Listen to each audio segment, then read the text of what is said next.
Ah, c'est comme ah désolée, ça n'a pas enregistré jusque-là, hein. J'avais oublié l'histoire de l'enregistrement, comment ça marche. C'est bon, c'est maintenant que ça a commencé à enregistrer. C'est pas grave. Donc on vient de commencer le sujet que j'ai envoyé. J'ai répondu à 2 questions. Je pourrais reprendre après de toute façon. Voilà. OK, on y va. Bismillah. L'exercice 1, on considère la réaction de décomposition du pentoxyde de diazote selon l'équation suivante. Donc N2O5 qui donne N2O4 plus N demi de O2. On a obtenu à 298 Kelvin les résultats suivants. Alors qu'est-ce qu'on a obtenu? En fait, on a obtenu les vitesses en fonction de la concentration de N2O5. Allô?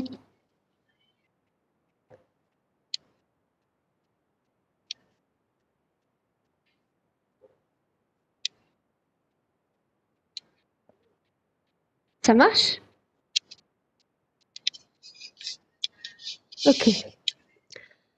Donc vous avez le tableau, les concentrations de N2O5 et la vitesse.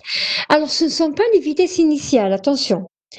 Quoique, c'est vrai que maintenant que je suis en train de voir les valeurs, on est parti de la petite. Les valeurs, elles sont données de la plus petite valeur à la plus grande, alors que normalement c'est l'inverse, puisque la concentration de N2O5, elle est censée diminuer en fonction du temps. Normalement, ça, c'est les vitesses de la réaction en fonction du temps. Et au lieu de vous donner le temps, on vous a donné la concentration à ce temps-là. Donc, je vois comme ça, on me donne une concentration et des vitesses. Ça veut dire on m'a orienté vers une méthode à utiliser. Vous vous rappelez, dans le chapitre 2, je crois, où on a fait les différentes méthodes de détermination de l'ordre. On avait la dégénérescence de l'ordre, on avait la méthode intégrale, la méthode différentielle, on avait la méthode de T1,5, etc. Donc, du moment qu'on m'a donné la vitesse et des concentrations, ça veut dire on m'a orienté vers une méthode. C'est laquelle? Oui?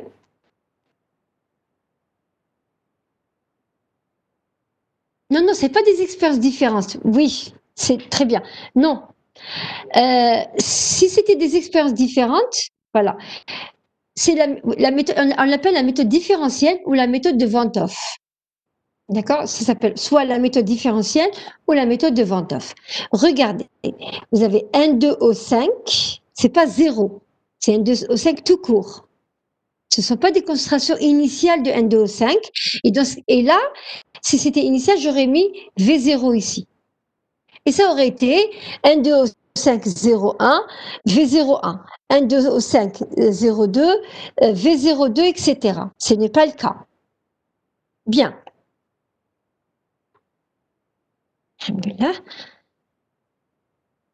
Donc, on utilise la méthode, la méthode différentielle.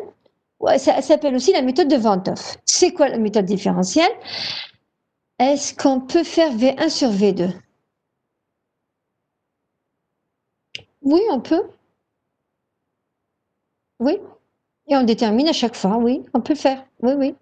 On peut faire V1 sur V2, puisqu'on a. Attendez.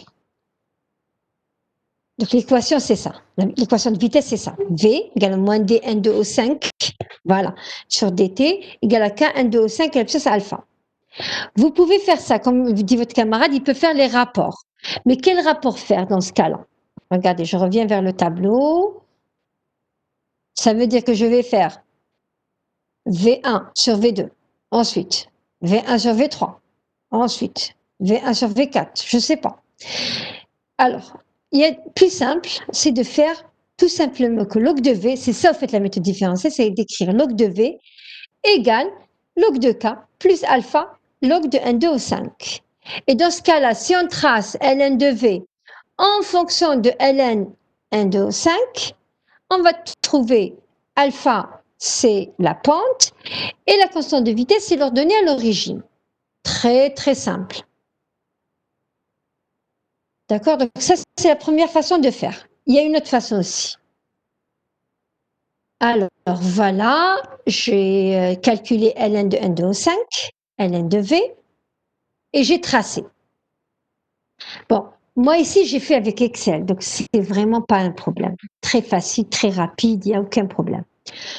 Donc, la pente, j'ai dit c'est alpha, l'ordonnée à l'origine, c'est donc 2K, et donc j'ai tracé ln de v en fonction de ln de, ln de v en fonction de ln n2 au 5. J'ai trouvé donc l'équation de la droite, la pente c'est égal à 1, c'est alpha donc égal à 1, et ln de k c'est égal à 10,289, ce qui donne que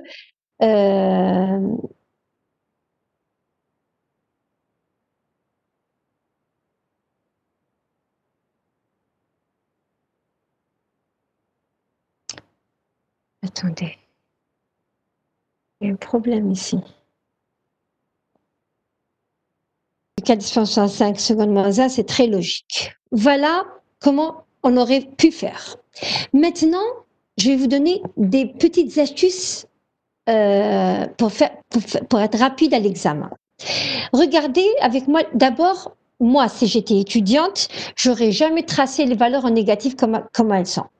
Parce que c'est très compliqué après de les mettre. Il faut réfléchir que le moins 8, il vient avant le moins 9. Que moins 8 est plus grand que moins 9. Alors que normalement, les chiffres positifs, le 9 est plus grand que 8. D'accord?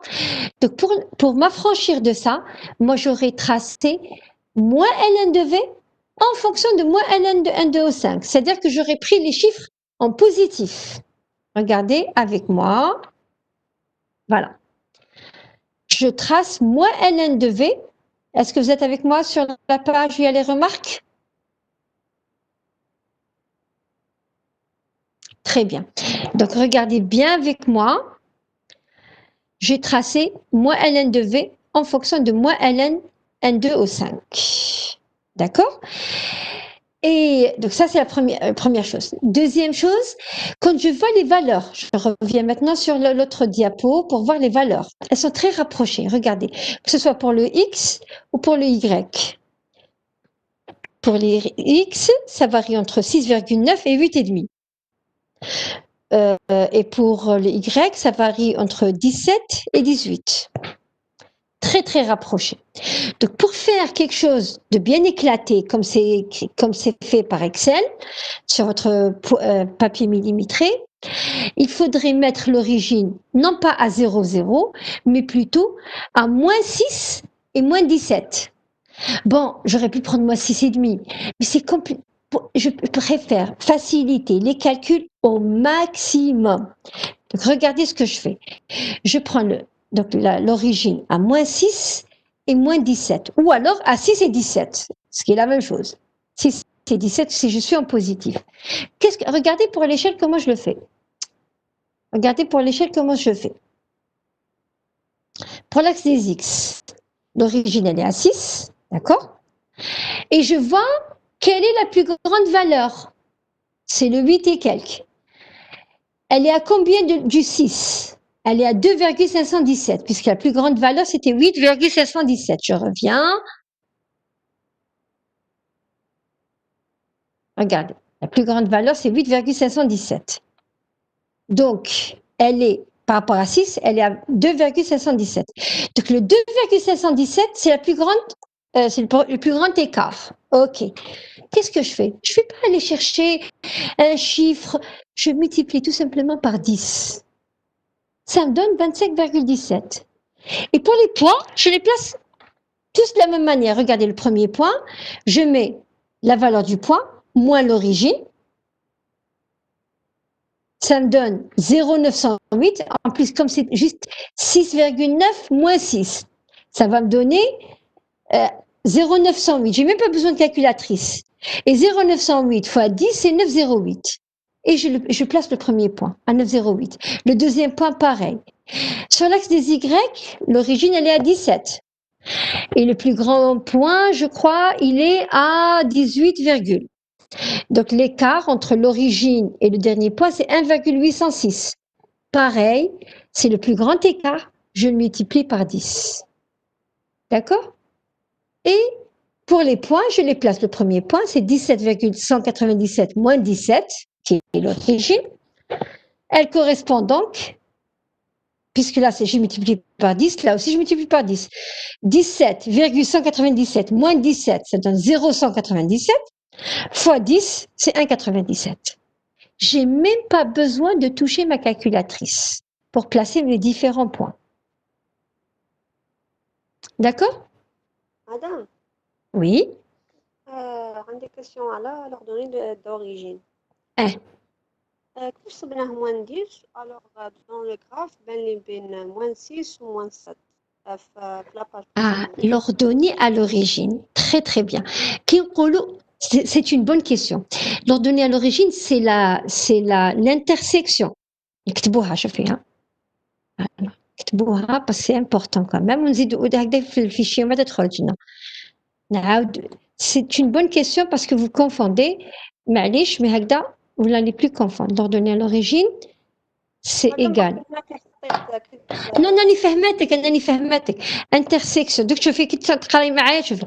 Intersection du graphe ou de la courbe, voilà, de la droite en fait. En général, c'est la droite. La droite avec l'axe des Y. Est-ce que vous avez compris? Oui, c'est avec l'axe des Y, mais chez l'axe des X. Vous étiez en train de voir l'axe des X, non? non, Ah, maintenant je comprends le problème. Tu as le graphe, il y a la page هذه.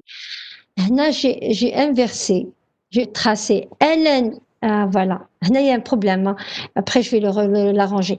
Les graphes ils sont corrects, ils sont là. Alors, allez-y. Regardez bien. C'est le moins 10. Le moins 10, oui, là. Le faux. Le flex des Y, là, quelque part. Vous me comprenez? Oui, madame. C'est bon? Le graphe deuxième, vous les فهمتوش. هذا هنا فهمتي. oui, madame. وهذا لا. Sur la même page. Comment? Voilà, هاي لك اصبري. Est-ce que خرجت لك la page? LN de V. Voilà. هنايا. La droite, attendez, je cherche ma souris. Voilà. La droite, elle va aller comme ça. Elle va couper l'axe des Y à moins 10. Parce que moins 10, ça le fort. Voilà. Ou c'est la même chose. Elle va aller comme ça. Elle va couper l'axe des Y à 10. 10, ça va le. Oui, d'accord. Ça marche? Oui, madame, merci. Très bien, il n'y a pas de quoi. Voilà. Là, la page Hadi, c'est juste des astuces. Je ne vous conseille pas d'utiliser la méthode graphique. Toujours, quand vous pouvez éviter le graphe, évitez-le. Parce que il y a beaucoup de perte de temps. Bon, ceci dit, des fois on est obligé. Il y a des trucs où on ne peut pas échapper à la droite, on l'a fait. Mais quand on peut échapper, il vaut mieux. Je continue. Ah non, c'est bon, on a fini. Ah non, pardon. Voilà, la deuxième méthode, justement, c'est sans faire de graphe. Et là, qu'est-ce qu'on fait? On va utiliser la méthode intégrale. Et la méthode intégrale, il y a dit que ta supposition. D'ailleurs, moi, quand j'étais étudiante, je l'appelais la méthode des tâtonnements. C'est-à-dire, on suppose et on vérifie. D'accord? Et beaucoup d'étudiants, en fait, ils ont travaillé avec cette méthode-là. Et d'ailleurs, voilà, il faut juste supposer. Et d'ailleurs, avec cette méthode-là, ils ont gagné beaucoup de temps. Ils pensaient qu'on n'allait pas la compter. Mais moi, du moment que c'est juste, je la compte, il n'y a aucun problème. Donc, on suppose que alpha égale à 1. Ça veut dire que K, c'est la vitesse sur la concentration de 1, 2, 5. Et bien, on calcule la constante entre les différentes concentrations et vitesses. Et génial, on trouve une valeur constante. 3,4 10 puissance moins 5. Et donc, les valeurs de K elles sont constantes, la réaction, et donc on confirme que la réaction est d'ordre 1. Voilà. Et comme elle est vraiment constante, donc on n'a même pas besoin de calculer une constante moyenne, c'est en fait la même valeur. OK? Ça, c'est beaucoup plus rapide que de tracer. Par contre, l'erreur qu'il ne fallait pas faire, c'est d'écrire V0 alors que ce n'est pas V0 ici. Ce ne sont pas des vitesses initiales, ce sont des vitesses tout court. Dans les vitesses initiales, ça veut dire qu'on fait une expérience plusieurs fois. À chaque fois, on commence avec une concentration initiale et on calcule juste la vitesse à l'instant t égale à 0, alors que là, non. Ce sont des vitesses calculées par rapport à différents temps pour la même concentration initiale. OK?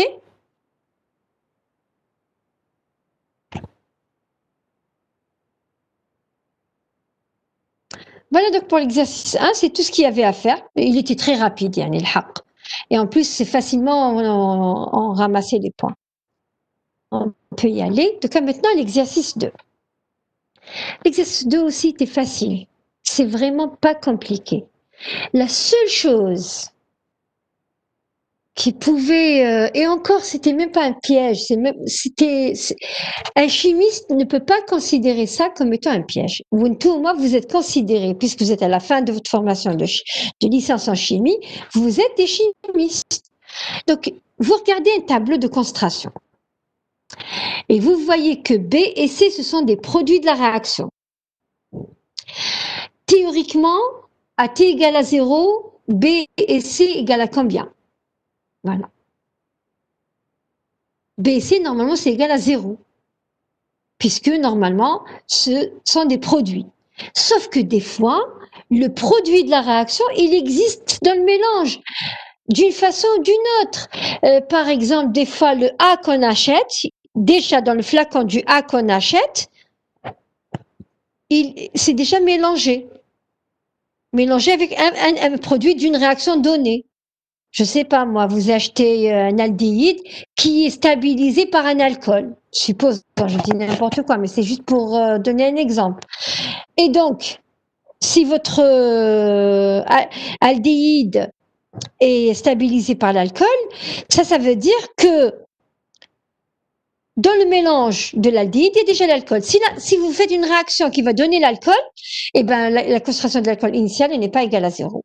Il faut la prendre en compte. Bien sûr que pas forcément. Ce n'est pas obligatoire que les concentrations des réactifs initialement soient égales à 0. D'ailleurs, on peut prendre une réaction en cours de route. Bref. Donc, il fallait juste remarquer ça. Ceux qui n'ont pas eu de bonnes notes, c'est parce qu'ils n'avaient pas vu que B est 0 égale à 0.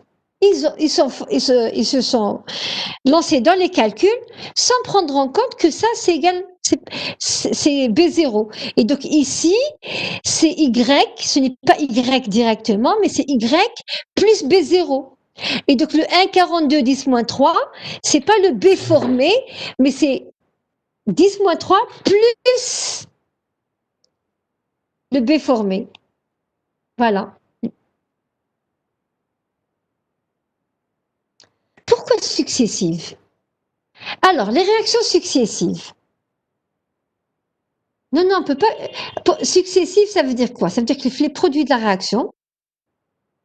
Rappelez-moi, c'est quoi une réaction successive?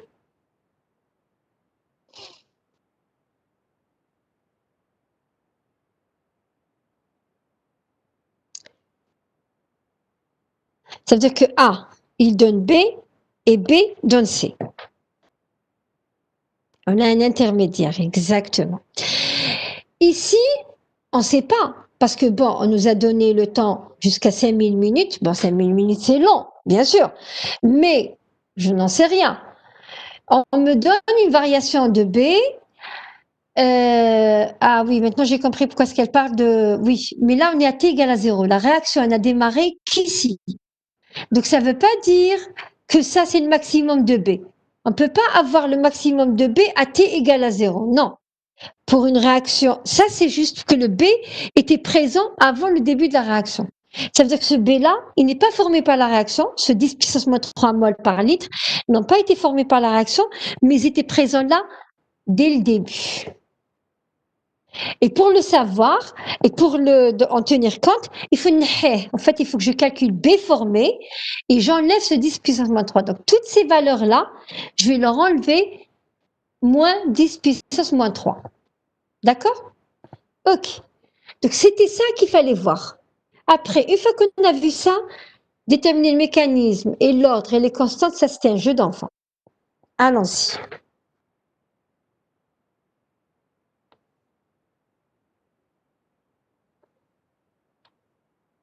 Voilà. Donc, avant de rechercher le mécanisme, on doit d'abord déterminer B formé. B formé, c'est égal à B à l'instant T moins B0.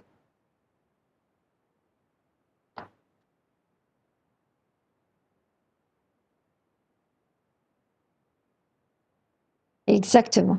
Exactement. Très bien. Très, très bien. Oui, c'est ça. Voilà. On va voir. On va voir. Donc, les valeurs obtenues sont regroupées dans le tableau suivant. Donc, j'ai calculé B formé et j'ai repris les valeurs qu'ils m'ont données. Donc là, maintenant, ça devient logique. AT égale à 0, on a B égale à 0, donc j'ai enlevé la valeur qui était formée initialement.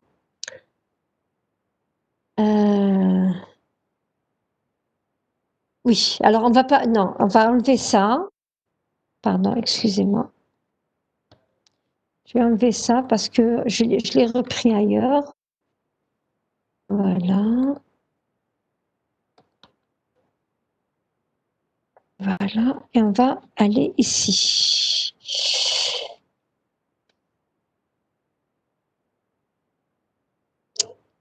Cette affaire-là.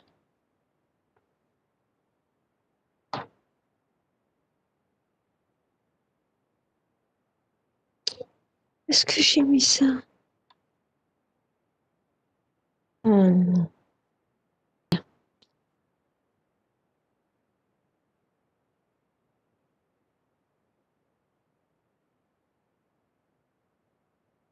Pour rechercher le mécanisme, on va supposer que la réaction elle est simple, ensuite équilibrée, ensuite on passe à jumelle.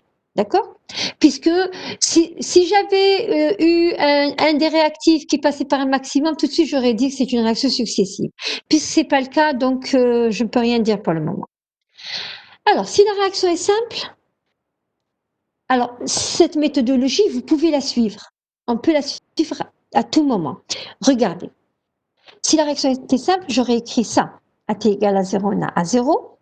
Et B0, puisqu'on a B0 dans cet exercice. Pardon. On est à la page 8, voilà. D'accord?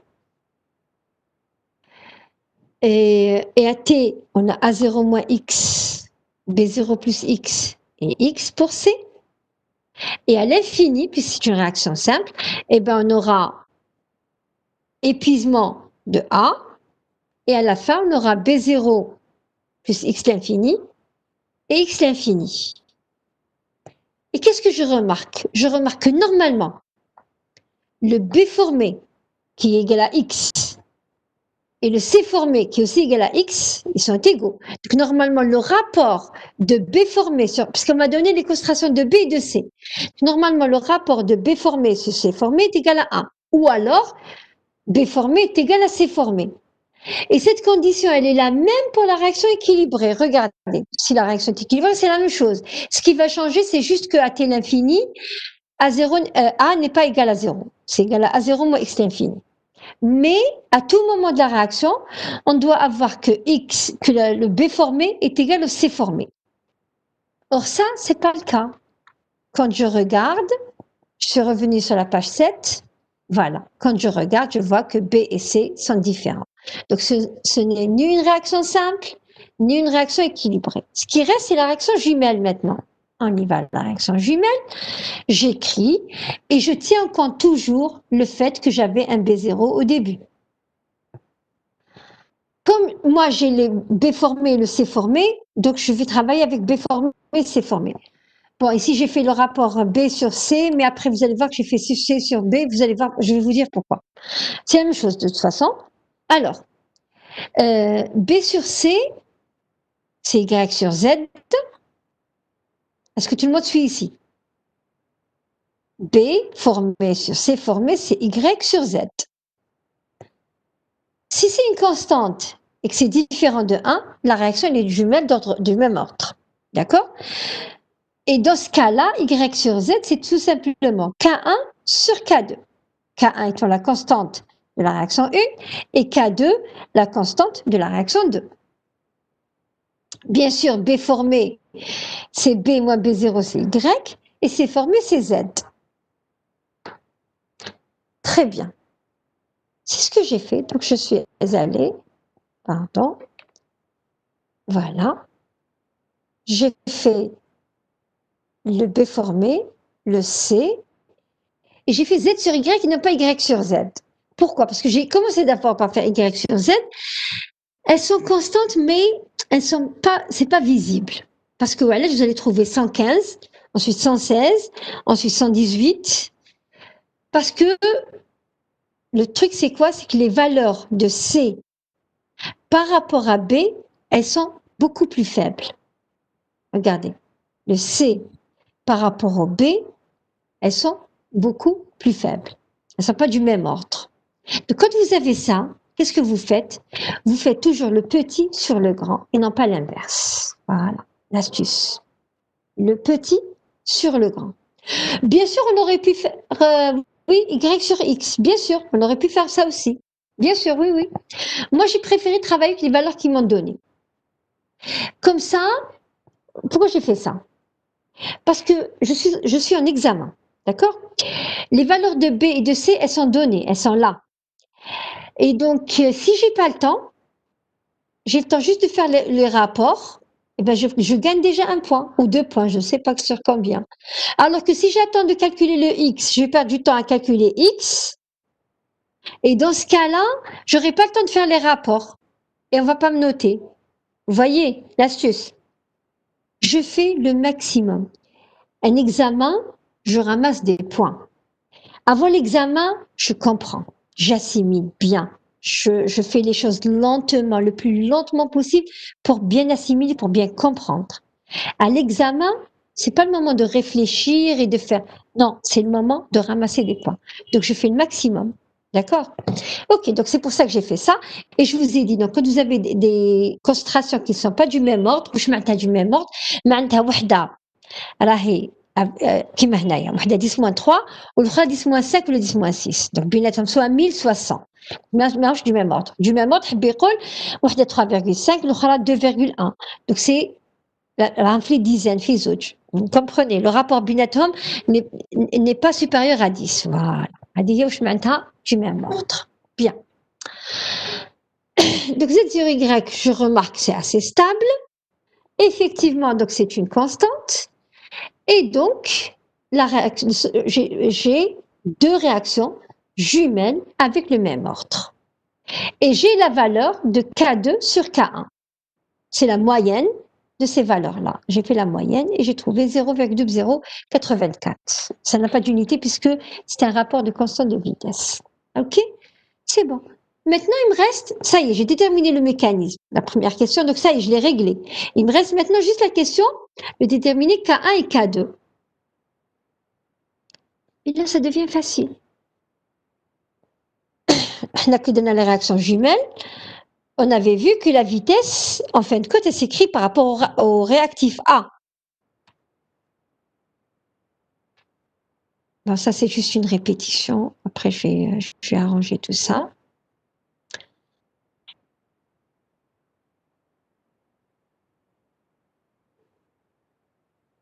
Donc, on pouvait faire X sur Y. On aurait pu faire X sur Z. Vraiment, il y avait beaucoup de choses à faire. D'accord? Non. Ça, il fallait que j'enlève. Pardon. Voilà. L'ordre et constante de vitesse, je vais les enlever après. Ordre et constante de vitesse. J'ai repris ce qu'on a fait. Donc, moins d de A sur dt, c'est dB sur dt sur dc sur dt. Vous n'êtes pas obligé d'écrire ça. Si vous écrivez moins dA sur dt égale K1A, puissance alpha, plus K2A, la puissance bêta, c'est juste, c'est correct, ça c'est juste. On suppose que alpha égale bêta égale à 1. Là, c'est la méthode tâtonnement ou la méthode intégrale. Et donc, si alpha est égal à 1 et bêta égale à 1, je vais avoir que dx sur dt, c'est K1 plus K2 fois la concentration de 1. Et A, c'est A0 moins X. OK? Et X, c'est Y plus Z. On va voir ça. Ln, ça c'est une réaction d'ordre 1 normale. Ln A0 sur A0 moins X. Au lieu que la constante de vitesse soit K tout court, les réactions simples, la réaction que je mets, c'est K1 plus K2. C'est tout. Et je trace Ln. Soit je fais, encore une fois, soit je trace la méthode graphique, soit je fais la méthode numérique. Bien sûr, en examen, il vaut mieux faire la méthode numérique. C'est beaucoup plus simple. Bon.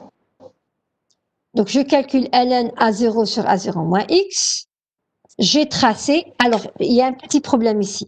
Vous allez le faire. S'il y a des gens qui ont tracé, ils vont le voir. Même s'ils ont fait les calculs, ils vont le voir. Le dernier point, il sort de la droite. Il est vraiment tordu. Je l'ai enlevé. D'accord? Je ne sais pas comment. Normalement, d'habitude, en examen, on fait attention. On ne donne pas ça une valeur qui sort qui est vraiment aberrante. Donc, j'ai sorti le point pour avoir une droite correcte. Ça me donne une pente de 0,0013 minutes moins 1. Et d'autre part, j'avais le rapport K2 sur K1 de la première question. Et donc, deux équations, deux inconnues. K2 sur K1 égale à 0,084 et K1 plus K2 égale 0,013. Je trouve K1 et K2. D'accord? Maintenant, si j'avais utilisé la méthode numérique, bah c'est pareil. C'est K1 plus K2 qui est égal à ln A0 sur A0 moins X sur T. Et là, j'ai les différentes valeurs. Et je fais une moyenne. Vous voyez ici, le calcul, ça se voit. Le dernier point, il est aberrant. Regardez, toutes les autres valeurs, elles sont vraiment très proches les unes des autres. Il n'y a que la dernière valeur qui est vraiment très loin. D'accord? Donc, c'est cette valeur qui n'est pas bonne, je l'ai enlevée. Et après, une fois qu'on a calculé K1 plus K2, de la même manière, on va calculer K1 et K2 comme la première question. Comme la méthode graphique. Oui, en fait, c'est vraiment pas sorcier. Ce n'est